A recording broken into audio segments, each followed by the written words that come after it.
Okay, good afternoon, everyone. My name is Kim Bloomfield, and I'm at the Center for Alcohol and Drug Research at Aarhus University in Denmark. And I am chairing this second Keynote plenary. This session will be filmed, will be videotaped. The presentation will be videotaped, but not the discussion, so you don't have to worry about being recorded during the discussion. Okay, so with that, with the second plenary, we are going to hear from Adam Winstock and Monica Barratt. And if I can call up my tablet, I have their bios here. Adam Winstock is the founder and director of the Global Drug Survey, the world's largest annual survey of drug use trends, and a consultant addiction psychiatrist based in London. Dr. Winstock has published over 100 research papers and has developed particular clinical and research expertise in the areas of cannabis, new drugs, and chemsex. He is also the architect of the world's first harm reduction guide, voted for by people who use drugs online and smartphone apps, and an ultra-brief feedback and assessment tool for cannabis use. Monica Barratt, who will be our live presenter today, Adam will be on videotape. Monica is a member of the Global Drug Survey's core research team and a National Health and Medical Research Council postdoctoral fellow at the Drug Policy Modeling Program at the National Drug and Alcohol Research Centre in Sydney. Her research examines the social and public health implications of digital technologies for people who use illicit and emerging psychoactive drugs. She specializes in engaging hard-to-reach networks and groups in digital spaces in conversations about research and policy in order to inform policy change. Dr. Barratt also serves as an associate editor at the International Journal of Drug Policy and as the director of research at bluelight.org, an international drug harm reduction community. And the title of their presentation today is The Global Drug Survey, Participatory Methods and the Making of Safer Drug Realities. So, Monica, I welcome you.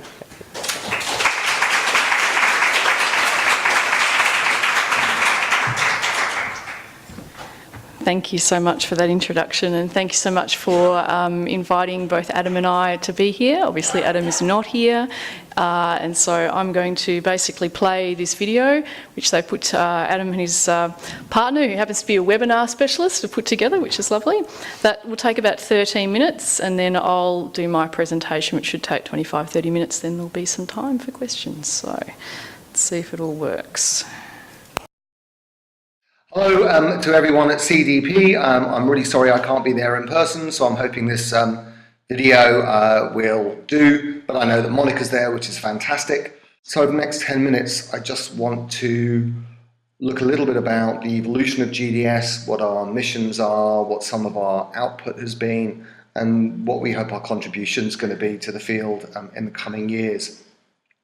I guess that one of the first things to say is that we've got a mission that everything else has to kind of sit neatly within, and that is that we aim to make drug use safer regardless of the legal status of the drug. And that's because although we recognise that changing drug laws is going to be an important part of making drug use safer, even if you make drugs legal tomorrow, people are still going to experience harm, and we want to find a way of imparting information to people to reduce that risk of harm should they choose to use drugs. There's a couple of things about us that make us different. So we're independent and we're self-funded, and that allows us to talk about the nice things about drugs and not necessarily rely upon traditional sources of funding.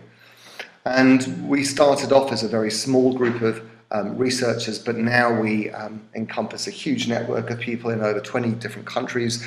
The survey's translated into 12 languages, and we come from really diverse disciplines, from toxicology, epidemiology, sociology, criminology, and lots of other ologies.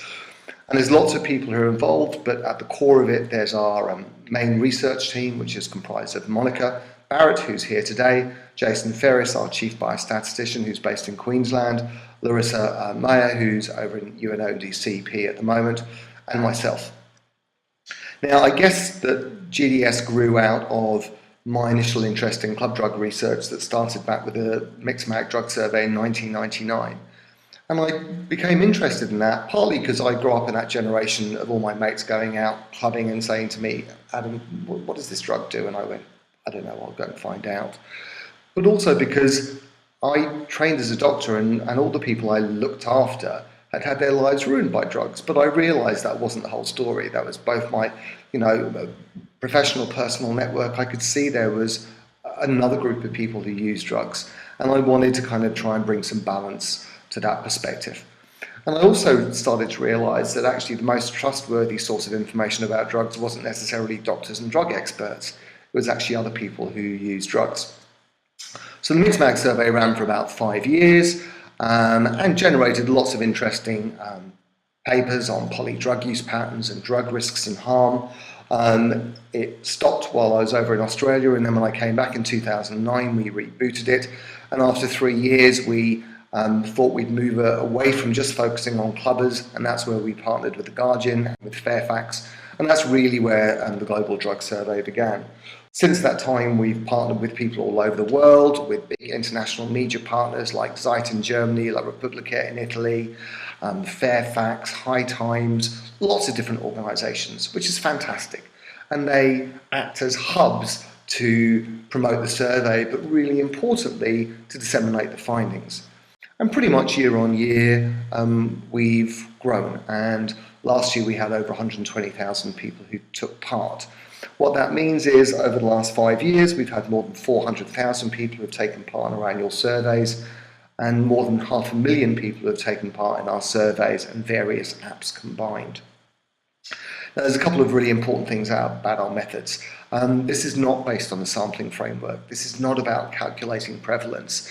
This is a non-probability sample, and therefore our analyses are best suited to analysing differences within populations, segmenting populations, if you will. And because we access people on the net, we generally access people with higher web literacy, they're better educated, and they're more drug involved. But that's the population that we want. So if you will, this is complementary to more representative samples. On the other hand, of course, what GDS is really huge, it's cheap, and it's a really efficient approach to accessing data on a whole range of issues that you couldn't get from national household surveys. If you want to look at the risks related to doing nitrous oxide, for example, where else are you going to get data from 20,000 people who do nitrous oxide whippets? So there's an awful lot to offer. I guess the other thing that's worth talking about is the deal that we have between GDS and the people who take part. People give up 15, 20, 30 minutes, occasionally more, if they're really drug involved, to do the survey without any remuneration at all. And I guess the deal is that we ask people questions that are interesting to people who use drugs, and our promise to them is that we will report those in a balanced way, and we'll talk about drug-related pleasure as well as harm. And that the first time that anyone sees those reports is when the media partners publish them. It doesn't go through any kind of government filtering, if you will.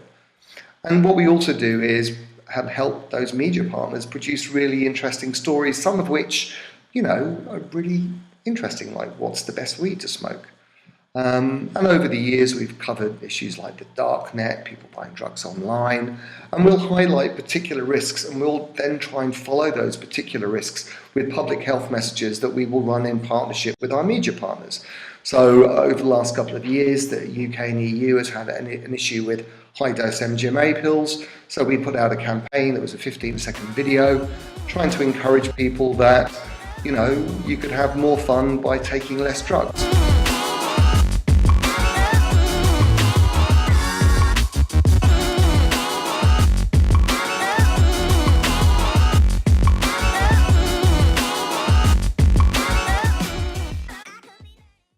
Media partners come out with stories that don't necessarily demonise drugs. So magic mushrooms were the safest drugs to use in this year's survey.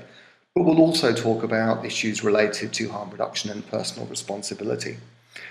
And that's one of the other ways that we try and share information, is through creating a range of free resources, such as online apps and harm reduction guides. So we've got a series of 7 drugs meters, which is at drugsmeters.com and on Google Play. This is the cocaine one, where you can work out how much coke you're using, how much you're spending. We've got the same for cannabis. We've got one for alcohol called the drinks meter.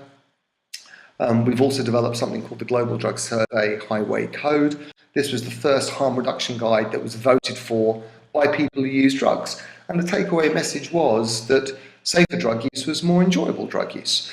It's been downloaded more than 200,000 times, and we've done it for a whole range of drugs.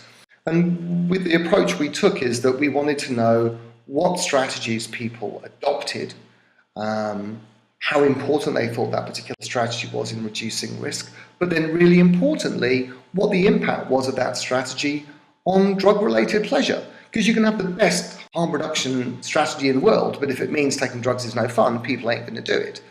And as you can see from these set of slides from the MDMA harm reduction guide, is that this was all pretty much good quality common sense that had either neutral or positive effects on people's drug experience. A couple of years ago now, we then developed the first Cannabis Use Guidelines, which was trying to make the equivalent of alcohol guidelines for people who use drugs. This is at saferuselimits.co. It's 3.5 minutes, and it will give you an idea of how your cannabis use, in terms of the amount you use on a day and the frequency of use, is related to your particular risk. And there's a step-by-step guide how individuals can then reduce their risk or even quit if that's what they want to do. Last year, we decided we'd feed back drug information by doing a little quiz using random bits of information that we learned. So, for example, in which country is a joint just before bed most common among cannabis users? And the answer is Ireland, closely followed by America and Canada. We've also been very privileged to work with groups from LGBT backgrounds, and we ensure that when we get information from different populations, we work with experts in the field to make sure that we feed back information in a way that is relevant and meaningful. So we've done lots of work on GHB overdose and withdrawal, and one of the consistent findings has been that 1 in 5 last year users have passed out in the last year. That's just huge. And so based on the information we got from the Highway Code, we developed a 4.5 minute animated video, which is on YouTube, and it's called There's More to G Than Cock. And here we try to use both humour and the acceptance of pleasure to get people to think about using a drug that can be really risky and to use it more safely. This one is talking about measuring dose. Don't combine with alcohol, because if you do, you have an increased risk of passing out. Making sure you leave times between doses, and getting people not to use more than 2 or 3 days on the trot because of the risk of overdose. Of course, the other thing is, because we're ultimately a network of lots of academics, is we write a fair number of papers, and I think we're approaching 50 papers now that have been based on GDS data, and they've kind of really ranged on a whole bunch of topics, from steroids to alcohol to poppers to methoxetamine to darknet, describing effect profiles of new drugs. And again, we're really fortunate to have worked with so many experts in the field who share their time and expertise to help us get this information out there. In terms of the future, I guess we're going to keep pushing the idea that, you know, you can't ban your way to safety, you can't arrest your way out of drug problems, and that we just don't think the best antidote to drug use is tougher drug laws. It's about letting people grow up and grow old and giving them the tools they need to get through those periods of time when people do tend to go a little bit crazy and use drugs when they're younger. But of course, accepting that most people don't use drugs, and that's fine. It's about respecting individual choice. And I think more than anything, where GDS is at now is trying to promote honest conversations between individuals who use drugs, between governments and their populations, between people in the entertainment industry who have to deal with people who use drugs. And for me, it's just about treating people who use drugs as adults who are interested in their health and well-being, and to respect the decisions they make. To accept drugs give pleasure, and that's okay. And if people want to do it, that's fine. But if you give them the right information, you can make that experience safer, not just for them, but for their mates as well. And I think where we're learning is that peer expertise, if you package that information in the right way, that can bring about positive changes both in individuals and hopefully in the way that the wider population actually view drugs. We can start altering the dialogue and discourse over drugs. I don't want to normalise drugs, I just want to normalise having normal, sensible adult conversations. And I hope the information, both the resources we put out and the academic work, is a way to inform drug policy and craft better health promotion approaches.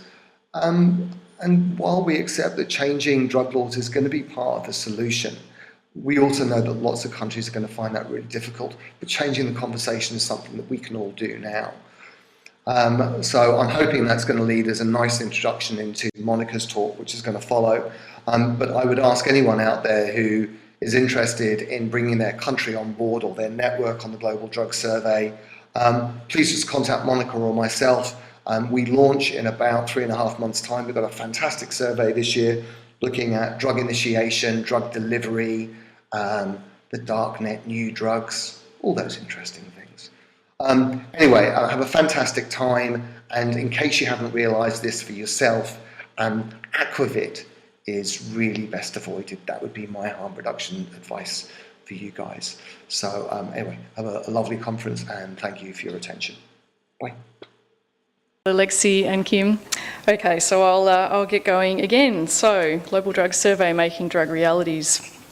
So, the structure of this presentation, I wanted to talk a little bit about why I joined Global Drug Survey and just kind of a little bit of history about that, and why I've really been interested in this project over the last 6 years that I've been part of it.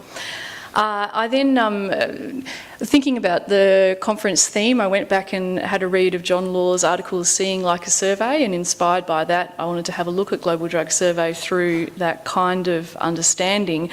And I've focused on this finding of mushrooms are the safest drug, which Adam showed as one of the many findings in his video presentation.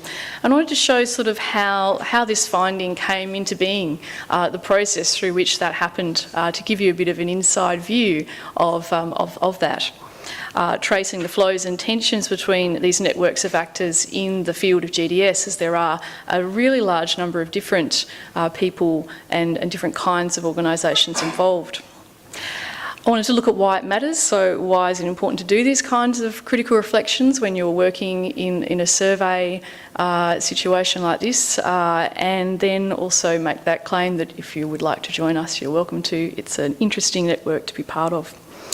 So, in terms of the self-reflection, I first met Adam Winstock in 2011 at the ABSAD conference. It's Australia's annual conference on alcohol and other drugs. It's primarily attended by clinicians, workers in the field and academic researchers.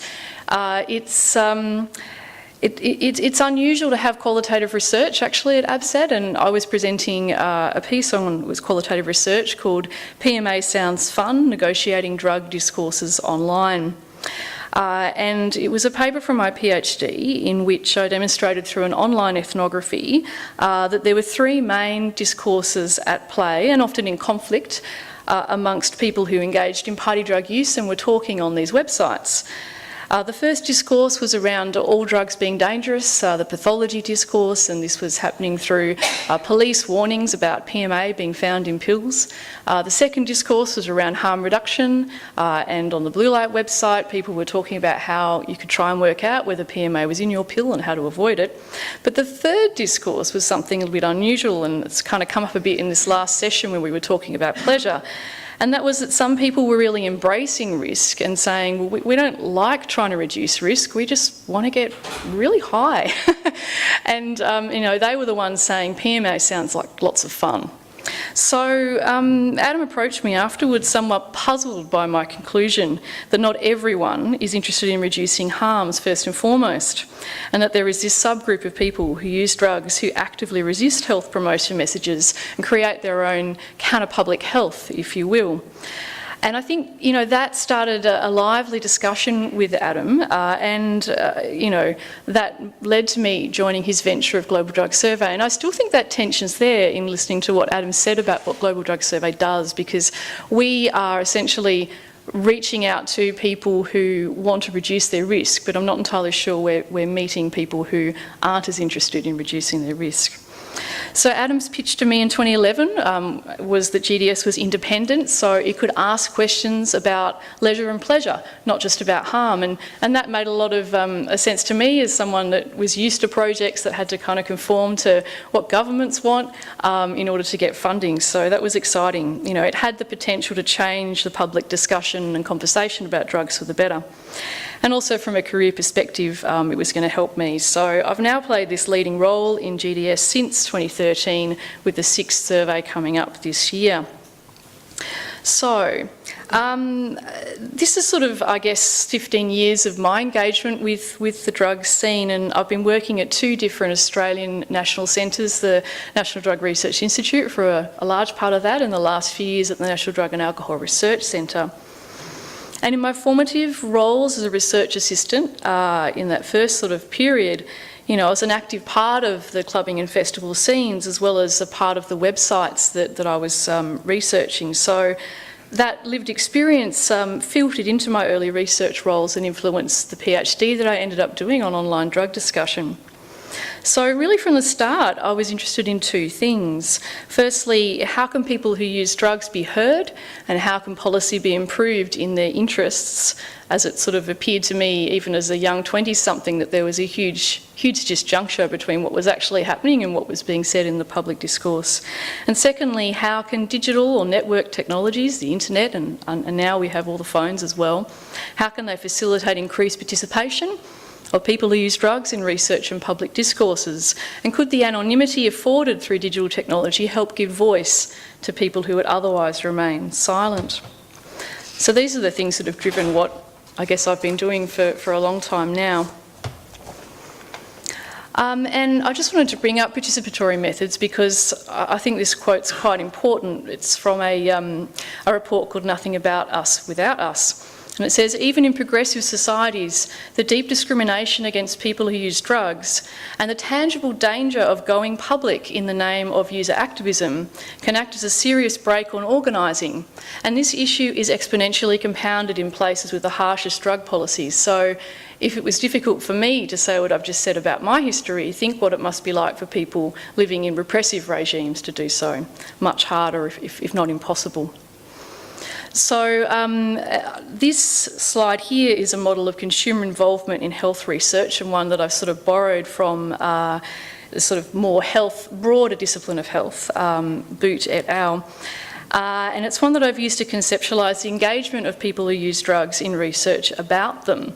So there's this idea of, I guess, that line across the bottom saying, there can be no engagement, and I think a lot of research can be like that. There can be sort of a little bit of acknowledgement, maybe some consultation, maybe full collaboration, or maybe research can be actually consumer-led. And at the bottom, it can be cut and run. So a lot of the research that I saw going on was that kind of cut and run. But some of the projects that I've done aimed at increasing collaboration, and some of my collaborators are here actually today, like the Cannabis Cultivation Project that we've done through the Global Cannabis Cultivation Research Consortium, the collaborations with Blue Light, and now also with Global Drug Survey. So in terms of the impact of the academic outputs, I've been able to make this project work for me with a number of really highly cited publications, and I guess you never really know when you put a publication out which ones are really going to be highly cited. And I think part of that has been, part of the success of some of these publications is actually related to the novelty of the topics we're able to address because of the GDS model of working. So the fact that we've been able to engage large numbers of people who do quite obscure things, so maybe they use an obscure N-bone product, or they go onto the dark net. So the other thing we were able to do recently, which has complicated the GDS model, is we were successful in getting some National Health and Medical Research Council funding in Australia for a project on online drug markets, or the crypto markets, which actually involved some funding for Global Drug Survey to increase our focus, which has already been there, on this matter. So that then complicates the model of GDS being entirely independent. So I'll sort of reflect on that as well. So recently I led a publication of a long-form article which describes Global Drug Survey methodology, and it poses a question to those who privilege the knowledge from representative surveys that maybe representativeness might be somewhat overrated. And I'm not going to go through this whole article here, it's quite a long piece, but I certainly urge you to take a look at it if you want to know more about Global Drug Survey. It's at Substance Abuse Research and Treatment. Don't really agree with the word abuse, but I decided to be in the journal anyway. So instead of recounting that paper here, I wanted to look more closely at the conference theme. So thinking about, critically exploring and debating the issues posed when we approach science, policy, treatment law and other practices as constituting the realities they seek to address. I stand before you as a novice when it comes to reading and putting into practice the key theorists in this area. I've learnt a lot over the last 2 days. And with that caveat in mind, I look forward to your feedback on what follows. And I think what follows is actually reflecting on Carol's opening presentation. I thought about it as reflexivity, but perhaps it's also self-problematisation. So in John Law's 2009 paper, Seeing Like a Survey, he writes, "There are two great views of method in science and social science. On the one hand, it is usual to say that methods are techniques for describing reality. Alternatively, it is possible to say that they are practices that do not simply describe realities, but also tend to enact these into being. And while that first view is the received wisdom or sort of common sense way of understanding what research does, the second approach treats social science, or in our case, survey research like the Global Drug Survey, as performative and generative. And Law argues in this article that if survey research is performative, then there are two tasks that it must do if it is to be consistent with that common sense understanding of the world as solid, regular and out there, or more or less independent of what we think of it. So first, they need to be able to create knowledge, theories, data, whatever, that work, that somehow or other hold together, that are convincing and crucial, do whatever job is set for them. But then secondly, and counterintuitively, they have to be able to generate the realities that are fit for that knowledge. Law then argues that realities as well as knowledge of realities depend on practices that include or relate to a hinterland of other relevant practices, and that in turn enacts their own realities. So in reading this article I could see, and he notes, there are consequences to this performative understanding of knowledge, and firstly, truths are not universal. That's the obvious bit. But if they're not universal, then it's possible for alternative realities to be enacted. So I found that encouraging. And also that not all possible truths could be sustained in a world because they might lack the appropriate hinterland of knowledge practices to sustain them. So in Law's 2009 paper, he examines the Eurobarometer survey through this performative lens, and he asks the following questions. Of that survey, what does it perform? What realities does it help generate, and where? So I wish to ask some similar questions of the Global Drug Survey. So multiple actors are involved in the process of the Global Drug Survey, and there are many flows between actors and across time. So this is my attempt to map those different actor types as someone who sits inside the project, and literally you can see me sitting there inside the project. So in this presentation I'm going to go through a specific example from GDS, tracing the flows of information, noting the different enactments and also reflecting on critical decision points that could have changed the outcome. And through this task, I will also look at what the survey does for different actors, and I hope to demonstrate how, as John Law suggests, the GDS is performative and enacts different realities of drug use rather than simply uncovering or revealing new knowledge about drugs. So, The study finds mushrooms are the safest drug. So that was the headline of The Guardian reporting on the most recent GDS data. And how did this headline make it into GDS? So at some point in deciding what would go into GDS 2017, that was last year's GDS, there was interest from network partners, and that included Imperial College London psychedelic group led by David Nutt, and the core research team about exploring LSD and mushrooms in more depth. This was on the back of the psychedelic renaissance, so-called, on their use and of research into their use as therapies. So there's been a real resurgence in the last couple of years, or 5 to 10 years you could say, in looking at psychedelics both as treatments but also in their use. So we included a new section on both LSD and mushrooms, and for the first time we asked the emergency medical treatment question of these drugs. So I'm just putting that circle there to note that there was this sort of wider hinterland around the network that we around our wider research network that encouraged us to include these questions for the first time last year. So what were these questions? When we do the Global Drug Survey, there's always a thing called the drug screen, and that's where you have to go through and say, well, I've used this drug, when did I last use this drug, and how often did I use that? So that's always been there, but I guess the change last year, was to add this question, which is in green there, about mushrooms. This one mentions cocaine. And so we ask, in the last 12 months, have you sought emergency treatment following the use of insert drug here? So what we did is we asked a number of different drug types last year that we hadn't asked before, including LSD and mushrooms. So the next steps really, and this is what we're kind of right in the middle of now for next year's survey, is a lot of going back and forward of information between the core research team, the core research team support team, the multi-country partner organisations, programming, piloting, translation, etc. So a lot of activity goes on there until we're ready to actually launch the survey. So in launching the survey, what we actually do is promote the Global Drug Survey through a wide range of media partners. And we don't do that through advertisements. We don't sort of pay them to put an advert up, which I guess would be what some other surveys might try to do. So what we actually do is we work with them to create actual news, and I mean they run that. They work out what news stories they want to run that have something to do with drugs, where we can put this call for action here for people to click on the survey. And so because this survey was the first time we were focusing on psychedelics, a number of stories we used to recruit participants were indeed about psychedelics, e.g. microdosing was something we were doing for the first time. So this method of recruitment through people's interest in stories, it's going to attract a certain kind of sample, which will ultimately make up the finding itself. So it's here in this phase that we're going to recruit certain kinds of people who use drugs versus perhaps not other kinds.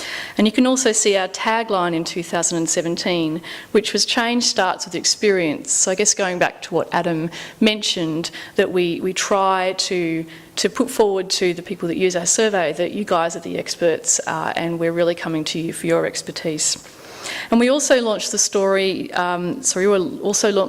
with a number of other story topics. It wasn't just about psychedelics, so this was another example about dark web markets, as they put it, in High Times. So the core research team have provided the material to the local media partners. They then package up the stories, and these include a call for participation to the public, including people who use drugs, who we then invite to complete the survey. And the next step is, once the survey is closed, the data is cleaned and crunched. So I put a big arrow to Jason because he does a lot of that cleaning and crunching. So you can see how some of this stuff is all moving around now. So the next step is, after we've done that cleaning and crunching, is to provide an exclusive media report to distribute to media partners 4 weeks prior to the GDS launch. And this, I'll just go through this slide in a bit more detail, but this allows the media partners to develop their stories, gives them some time to do that independently of Global Drug Survey. But we as Global Drug Survey decide what to put into the report and what not to put into the report. And I think that's a point, of course, where we are actively creating which findings may not exist in that sense. So we will also annotate the report to highlight findings we think are of particular interest. So what I've shown here is the slide in that report that produced the finding that we then saw later. So I think I want to stick with this slide a little bit. I know it's a little bit blurry and you probably can't see everything in it, but basically can I do this pointer thing, can't I? Yeah. So magic mushrooms are there on the end, the 0.2% who have in the last 12 months reported that they have received emergency medical treatment after the use of magic mushrooms. You see some other drugs there. We have methamphetamine, amphetamine, MDMA, ecstasy, cocaine, synthetic cannabis, which is quite high, cannabis, alcohol. There's also NPS, or novel or new psychoactive substances, and LSD. So what are the alternative storylines that could come out of this slide? I think there are many. I thought it was interesting that methamphetamine was the highest, but we chose to, Adam chose to put magic mushrooms seem to carry the lowest acute risk of harm of any drug, which was indeed true, although we had done no statistical tests to show that, but it was the lowest. And we also highlighted the difference between women and men, which in many cases women were more likely to have a higher rate of emergency medical treatment. What drug types were not measured or were not presented on this slide is another question to ask, and one of them is heroin, but we don't ask about heroin, so it's therefore not on the slide. Also, what people would be excluded from this sample. So as I mentioned earlier, given that recruitment includes articles on microdosing, on LSD and mushrooms, so that's taking very small amounts, could be an eighth or even a 16th of a standard amount of LSD or mushrooms per day. Is it possible that here we are measuring a high proportion of microdoses who we would obviously think would be less likely to overdose and to need acute care? So that's one possible explanation out of many for the finding. Also, when you go back to the question itself, there's a flaw in comparing raw data on this question across drugs. That is, if we're interested in rates of emergency medical treatment based on the number of exposures, we would need to adjust the rate to take into account how often people actually use that drug. Sort of standard. Rather than just interpreting one drug as safer than another, it could be that mushrooms are just less likely to be used than other drugs, and therefore they were less likely to be associated with an acute event or more than one acute event over a set period of time, that is the last 12 months. So Adam, myself and our team have published articles on the relative risk of using synthetic cannabis products versus cannabis using this method of adjusting for exposure. So when we did that, we still found that synthetic cannabis was 30 times more likely to result in acute events than the herbal variety. But these more sophisticated analyses are not able to be conducted in the short period of time that we have to turn around these GDS findings to the media partners. So these preliminary findings are inevitably less sophisticated, and what we've then done, and when you actually look at some of the articles that came out of GDS about mushrooms being the safest drug, there is then some discussion in those articles around these issues, but that still doesn't affect the headline. So this was very, very widely disseminated, and in the media reports that came back to GDS, there were millions and millions and millions of viewers, especially in the English-speaking nations, that saw this finding. So I think this finding kind of was made into being from a number of points. So the first is that the comment that Adam wrote on the PowerPoint obviously led towards that focus. But there could have been a lot of other things that and media don't just read one comment, they do look across and see other things as well, but they chose not to there.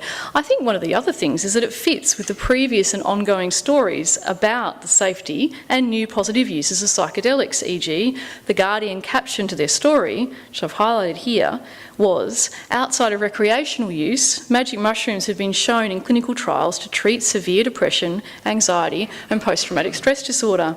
I actually don't think this finding would have been picked up 5 years ago. It wouldn't have fit with the narrative that is ongoing at the moment about something different about psychedelics that's happening. So we curate the headline finding, we provide it to media partners. They curate their own stories, which are disseminated to the audiences that were originally recruited to do the survey, as well as to a wider public who may read those stories. The mushroom finding appealed to our UK, Australian and US audiences in particular, where there is also a corresponding psychedelic renaissance. And this positive message that mushrooms are the safest, rather than, say, methamphetamine being the most dangerous, which you also could have read from that graph, does not transport into all settings. It is supported by this hinterland of knowledge-making around safety and psychedelics, which does not exist in all contexts. So why does this matter?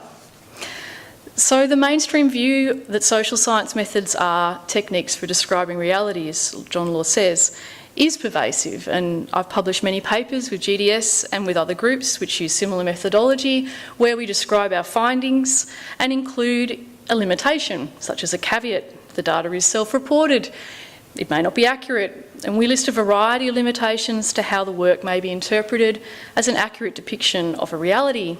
But as someone who works inside these kinds of projects and lives them on a daily basis in my work, I do this every day, literally every day, I'm acutely aware of the multitude of decisions we make as researchers on the project as we decide upon the survey topics, the items, how they're reported. There are multiple actors that transform the survey as it is translated into different languages. And that's an area where I don't have that active engagement as an English language speaker, but where there's a really wide network of people that are doing that too. And then the media partners promote the survey and report its findings in a particular way, their own particular way, driven by the need to generate more traffic to their websites. To be honest, that's what they're trying to do. Potential respondents complete the survey with interesting, for a variety of reasons, within this context of the deal, as Adam puts it, with GDS, that we will present them with interesting questions and provide relatively quick turnaround of results about drug issues that matter to them, including transforming the data into these interactive apps aimed at this audience of people who use drugs but are not seeking formal treatment. And with the addition of funders providing money to GDS to support aspects of the survey, new actors are entering into this network, and it's sort of unclear how that's going to work into the future. So I think there are several different possible drug realities that could have been sustained by GDS, that is seen as believable from that graph, and there are many other examples we could go through. But I wonder, can we use these tracing techniques to see who in this network of GDS and its hinterlands is generating what kind of data? In the mushrooms case, perhaps the participants who generated the data, but obviously they have a role. The choice of those participants, which was shaped by the way that they were recruited, but the choice of story was largely assembled through a combination of the GDS core team, the media partners, and within this psychedelic renaissance milieu. So why does it matter? I think we need to be mindful, us in GDS and others of course that do this kind of work, of these knowledge generating processes, and this is critical. Firstly, to avoid creating harmful drug realities if we're not mindful, e.g. through supporting stigmatising stories, and that's quite possible if you don't think about that as you create a story and then you put a finding out and sort of don't really think that through. And I've had conversations, for example, about whether we should include questions about, say, parenting and drugs in the Global Drug Survey, but we realised straight away that there are dangers in asking certain questions depending on what findings we get and how they then get pushed out into the media, where we lose somewhat control over them. But that second point there is that we can change the public conversation to make space for alternative drug realities and alternative drug legislation. And in turn, so changing that conversation, we can actually affect the politics of drugs and drug policy. So I think that's why it matters. So finally, the stars on this map of the world show you some of the places where GDS isn't, or where we need more media partners. We're not currently in Japan, for example. We're not currently in India. We don't have a presence in Africa. We're not really a fully global drug survey. And I think in the next few years, if we can bring on a really wide variety of partners, that makes life more complex, obviously. The more people you have, the more complex it gets. But it brings on a new sense of what we can do as a global entity. So I'd like to thank everyone who participates in the Global Drug Survey. It is not a simple exercise. Sometimes it takes quite a lot of your time. I'd also like to thank all of the people who are involved, the partners, the people, everyone that shares it on social media even, and note they're the funders. So thank you, and I look forward to all kinds of questions that you might have. So thanks.